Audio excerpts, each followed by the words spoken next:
Good morning. Good morning. Welcome and welcome back to Bookeemonsters. My name is PK. It is Wednesday, July the 24th. Hope you're having a good day. Stay cool, stay hydrated. It is going to be 106 here in Billings, Montana, and we're north of many of you, so it's just hot. So please take care of yourselves. Today we're going to be looking at the new releases being set into the wild in the realm of romance. We do that every day of the week, and we look at a different genre every day of the week. We are uh, looking at cozy mysteries on Mondays. Tuesdays, we look at mysteries and thrillers. Wednesday, like today, we look at romance. Tomorrow, Thursday, we'll be looking at fantasy and science fiction. Friday is Freeform Friday. Quick announcements. I don't have sprints tonight. I don't do them on Wednesday night. I will have them tomorrow night on Thursday at 6 p.m. Mountain Time, 8 p.m. Eastern. I do them 3 times a week, every Tuesday, Thursday evenings, and Saturday afternoons. Excuse me. Let's jump in. Good morning, Elena. How you doing? You're doing well. You betcha. Hope you are having a good day. We are going to jump right into this because there are always a lot of books. And these are a romance.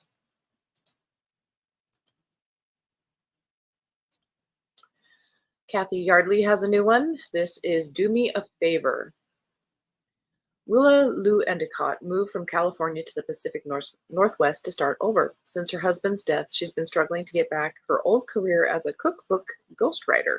Unfortunately, her latest project, ghostwriting for a viral cooking sensation known more for his washboard abs than his meals, has her stuck. Until she meets her new neighbor. Hudson Clark, the handyman next door, lives on a farm with his parents and 2 adult children. He's the opposite of everything she's ever known. His happily chaotic life includes biker barbecues, an escape artist dog, and adorably menacing goats. He's also got a sinfully sexy smile and a rumbling bass voice that makes her shiver. He inspires her.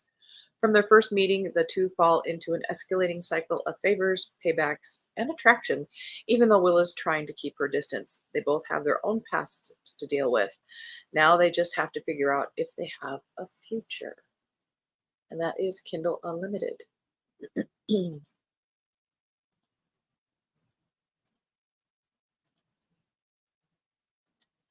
Just finished my books yesterday, The Night Island by Jane Ann Krentz. Good author.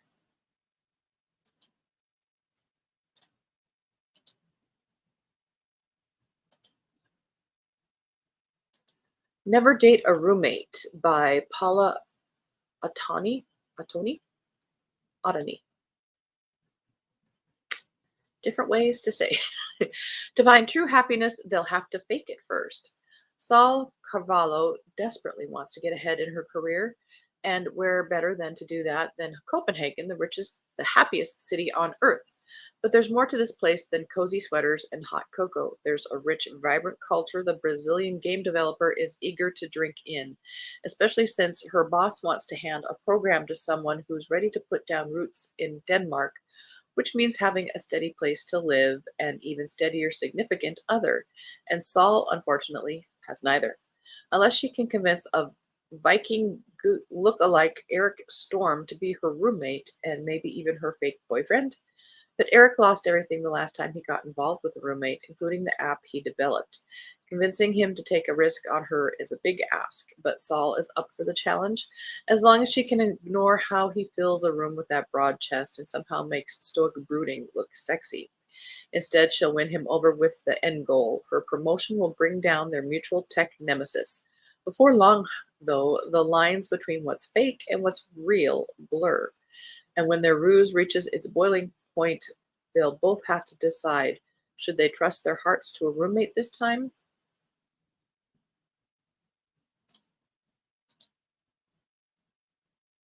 If you're doing a country by country kind of challenge, there's one for Denmark. Jewel Me Twice by Cherish Reed. Steamy heist thrill ride. Two career thieves reunite for one last job and must put their messy romantic past behind them to pull off the jewel heist of the century. He was her partner, both in crime and between the sheets. It's been 5 years since professional thief Celeste St. Pierre laid eyes on Magnus Larson. These days, she runs a Manhattan antique store, but her talent for stealing beautiful, shiny things hasn't faded. And as a chance reunion over a locked safe proves, neither has the heat between her and her gorgeous ice cool Magnus. For Magnus, only one thing beats the thrill of getting away with robbery, and that's the woman he's tried hard to forget. Their last job together ended in disaster, but if they're going to honor their mentor's last wishes to pull off the theft of the century, they'll have to temporarily put their grudges behind them. Crisscrossing Europe on a real life treasure hunt, Celeste and Magnus quickly rediscover how well they work together. The higher the stakes, the hotter the sexual tension. But one slip up, and it won't be only jewels on the line, but a future that, just maybe, has been the ultimate prize all along.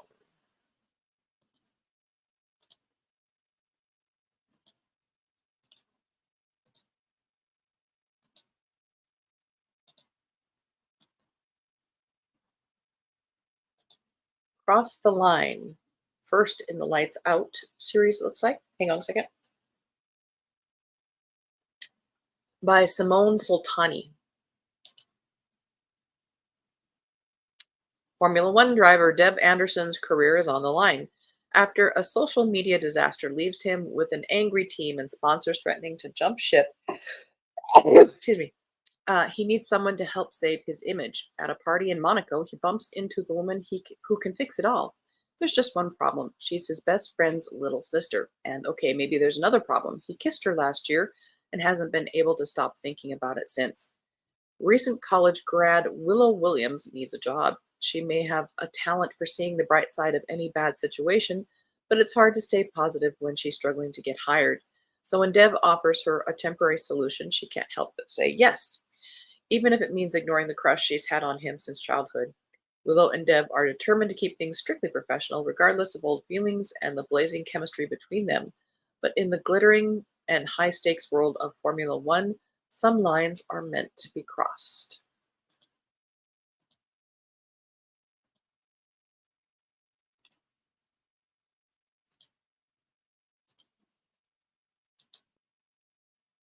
Here's a more traditional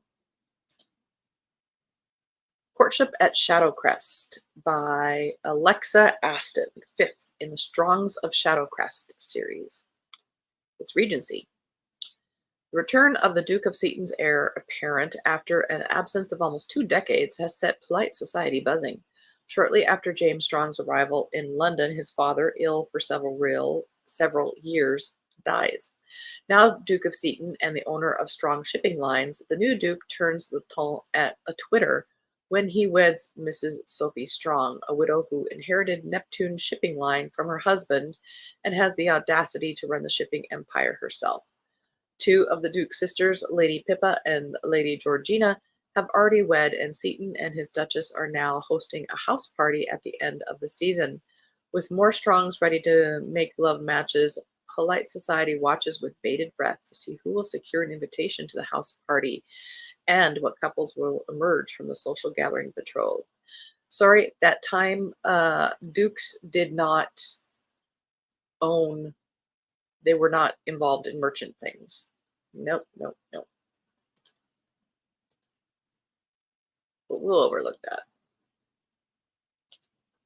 They look down on merchanting, shall we say. Only lower class worked. Countess of Stars by Kimberly Cates. Second in the Struck by Lightning. That is a beautiful dress. That's a beautiful cover. A Reckless Vow. After her beloved mother's death, Lady Grace Elliot makes a promise to her heartbroken little brothers never to leave them. She has no idea what that vow will cost her. Warm, brave, and compassionate, Grace must take desperate measures to keep that pledge. Her one hope to remain close to her heartbroken little brothers, Marriage to London's most notorious bachelor, a nobleman with a heart encased in ice, the ruthless Viscount Everdeen. All of London delights in scandal sheet accounts of Tom beauties and their mammas' schemes to trap Lucian Harcourt, Viscount Everdeen, into marriage. But Lucian has no intention of continuing the grim family legacy that scarred his own childhood. When Lady Grace comes to him with an unthinkable plan, he believes he has no heart to risk. But as Grace champions the poverty stricken children working in factories, her irresistible warmth and kindness open Lucian's eyes to a world he's never seen and challenges everything he believes about himself.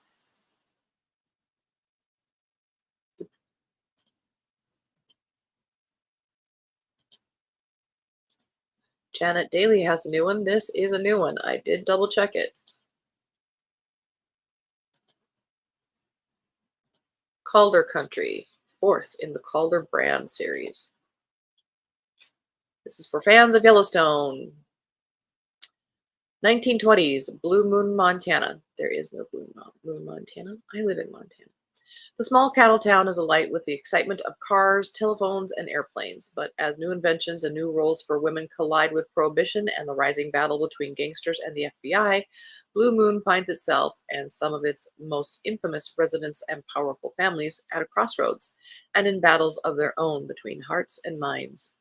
Heir to the Hollister Ranch on his mother's side, Mason Dollaride is back home after a 5-year prison sentence for smuggling bootleg liquor. Cynical and daring, he's already up to his old tricks, having his goods trafficked to him by plane, until the pilot is injured in a crash and captured by federal agents. Ruby Weaver learned to fly from her smuggler father. To keep him out of prison, she agrees to take over his route and go undercover to help the feds break up a bootlegging ring. Mason is only part of that large operation, but he's the rugged, rebellious, and tantalizingly irreverent part that makes an impression. Against her better judgment, Ruby finds herself falling for him, fighting an attraction that could jeopardize them both, while harboring a secret that could destroy any hope of a future together.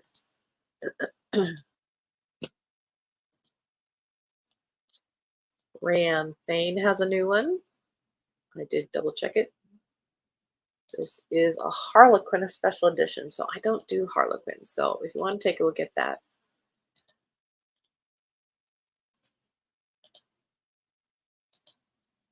There's just too many Harlequins to do in a day. When I Lost You by Kelly Rimmer for fans of Colleen Hoover and Mia Sheridan.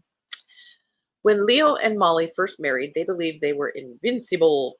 Together they could take on the world. But Leo, a war correspondent, lives for life on the edge, and when he takes a step into the unknown, tragedy strikes and he loses his memory.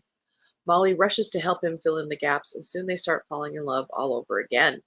The trouble is, Molly is hiding something big. The devoted wife at Leo's bedside is a sham. Leo and Molly's marriage was on the rocks long before Leo's accident.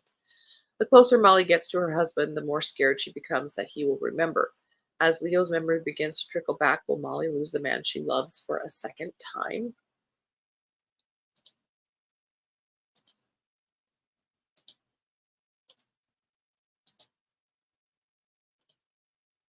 Louisa James has a new one. I did check. It is new. Viscount in Love, first in the Accidental Brides series. He wants a nanny, not a bride. Suddenly guardian to twins, Viscount Dominic Kelborn is luckily betrothed to a suitable lady until she elopes. With no time to woo, Dominic decides to marry his fiance's unconventional sister. Tori isn't perfect, but their kisses are so passionate that society thinks he's actually chosen her. She wants to marry for love. In the wrong time for that. Tori has never been able to make sense of words on a page, so she has turned her talents to art. She longs for a man who values her as she is, but marries for the sake of the twins. She doubts Dominic is capable of love, let alone respect, but as their heated debates turn into something more, Tori begins to imagine a life as a wife, not a nanny. But when the arrogant Viscount finds his Viscountess has stolen his heart, he'll have to give all he has to win her love. And he has no shirts, so maybe she can help him with that as well.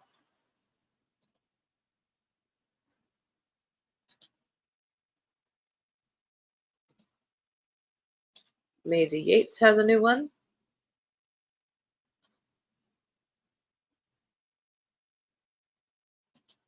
Hometown Legend. Hang on a second. Did I check this one?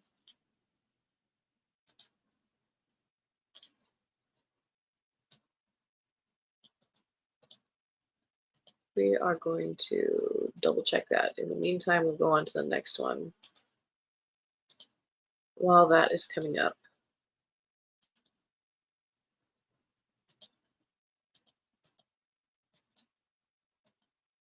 Oops.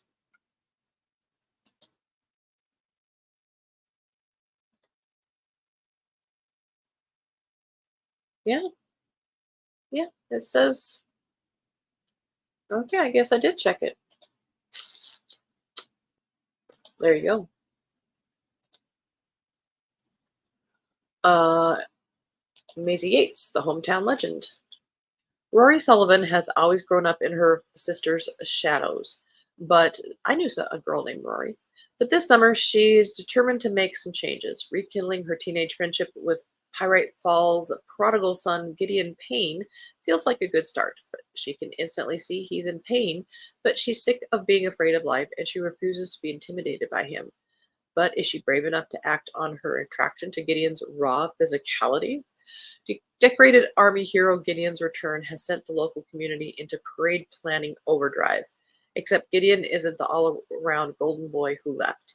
His life imploded in the same explosion that caused his honorable discharge from the Army. He lost his career, his marriage, and he damn near lost himself. Gideon knows Rory is far too innocent for someone as damaged as him, but the scorching hunger between them is irresistible.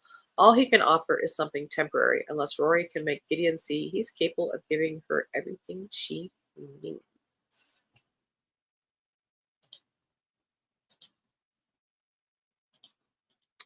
The Hollister Brothers Homecoming. This is an anthology of four authors: Anna J. Stewart, Kayla Perrin, Melinda Curtis, and Carrie Lynn Webb. Edited by Leslie Robin. For the four Hollister brothers, Sea Glass Bay means home, family, and most recently, heartbreak. Taken in as foster kids by Clay and Lita Hollister, their rocky starts in life were turned around thanks to stability and unconditional love. Despite their successes as adults, Lita's death 2 years ago shook the brothers to their core, but not nearly as hard as Clay's recent announcement he's getting married again to his late wife's best friend. It's not something the brothers want to hear nor easily accept, but the family is family no matter what. It's time for the Hollister brothers to unite in Sea Glass Bay and heal those family wounds once and for all. What none of the brothers expect is to find love themselves along the picturesque beaches known for their ocean tumbled glass pebbles.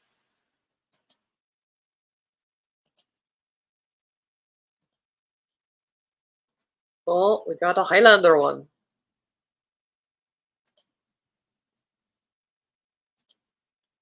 The Highlander's Wild Flame by Heather McCollum first. And it looks like possible duology. Fearsome Highland warrior Rory MacLeod has sacrificed for his clan, but taken as prisoner in place of his older brother, who's meant to be laird, is more than any man should bear. So when the chance for escape presents itself, Rory risks everything for freedom. But instead of returning to the welcoming warmth of home, Rory steps into a blazing trap. Despite her betrothal to their laird, Lady Sarah MacDonald has no love for the MacLeod clan, but when her treacherous father locks the entire MacLeod wedding party into the church and sets fire to it, she cannot stand by and watch the slaughter. Saving them means turning traitor to her clan and becoming an enemy to her own blood, left to the mercy of her greatest enemy. Now her intended husband lies somewhere between life and death, and Sarah's only ally is his younger brother, the fierce MacLeod warrior she's forbidden to want. And as hunger blazes to life between Rory and Sarah, unbidden, untamed, and hotter than the fires of Beltane, they quickly find themselves caught between honor and a love that will turn blood against blood. Beltane is Celtic, was it? I don't think it was Scottish. Oh well, who cares? It's love. Nothing Less Than Magic by Stacey Finns. This is for readers of Josie Silver and Sophie Cousins. Just 1 year ago, Chelsea Knight was living the life she always wanted: marriage to the perfect guy, a thriving career, and a gorgeous condo overlooking San Francisco Bay. Then, out of nowhere, her husband Austin left her. Ironic, because Chelsea fixes marriages for a living. In fact, she's famous for her techniques. Naturally, she's been using her expertise to win back her ex, and when he invites her for drinks, she's sure her work has finally paid off. Until he announces he's engaged. Devastated, Chelsea seeks refuge in the beloved small town lake cabin she and Austin now take turns using. When she arrives, the streets are dazzlingly decked out for Halloween. The autumn leaves are exceptionally vibrant, and the locals are especially warm and welcoming. It's downright magical, and so is Knox Hart, a talented jack of all trades who's fixing her roof. Chelsea is instantly drawn to him and to the simplicity of country life. Slowly, she becomes immersed in the town people's problems and finds herself a sense of belonging, leading her to reevaluate her own path. Dot, dot, dot, dot, dot, dot, dot. Ne'er Duke Well by Alexandra Vasti. It's a Regency romp. Peter Kent, newly inherited Duke of Stanhope and recently of New Orleans, Louisiana, must become respectable. Between his radical politics and the time he interrupted a minor royal wedding with a flock of sheep, not his fault, he's developed a scandalous reputation at odds with his goal of becoming guardian to his half-siblings.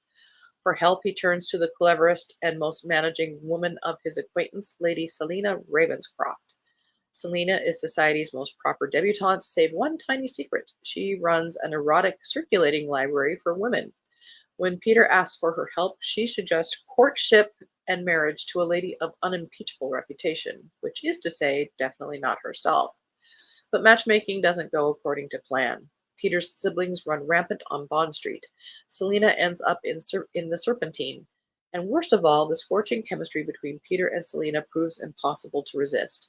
For the disreputable Duke and his unpredictable matchmaker, falling in love just might be the ultimate scandal. And that is all we have time for, and that is all we have. We did it.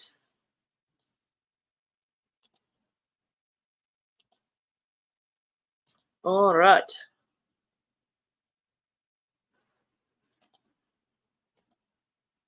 I'm going to head out now, but see you on Saturday afternoon. Awesome. Mary, good morning. I've done it again, overslept. Sleep is good. My sleep patterns are all messed up. Wake up at 4 a.m. Won't get up that early, so go back to sleep. That is okay. Sleep is good.